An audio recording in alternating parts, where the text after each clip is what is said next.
महापालिकेची निवडणूक तिकडे चालू आहे.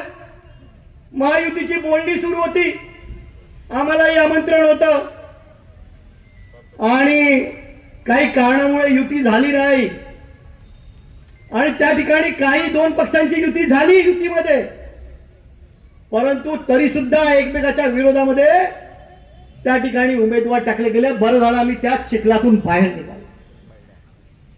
फक्त राजकारणाचा चिखल तयार झाला त्या अमरावती महानगरपालिकेमध्ये की माझा येतो का तुझा येतो, तुझा मी पडतो का माझा पडतो, हा पक्ष त्याला पाठिंबा देतो, स्वतःच्या उमेदवारांना बाजूला ठेवून भारतीय जनता पक्षासारखा पक्ष. म्हणजे खरं मला लाज वाटते ज्या ठिकाणी या देशाचा पंतप्रधान त्या भारतीय जनता पक्षाचा आणि तो एका छोट्या पक्षासाठी आपल्या दिलेल्या उमेदवारांची उमेदवारी मागे घ्यायसाठी पत्र देतात. याच्यापेक्षा लाजिरवाणी गोष्ट होऊ शकत नाही. बरं झालं आम्ही त्या चिखलातून बाहेर निघा. मला मी आधीच सांगितलं होतं, निवडणुका जर युतीमध्ये लढायच्या असतील तर त्या पारदर्शी झाल्या पाहिजेत, परंतु कुठलीही पारदर्शकता तिथे ठेवली नाही.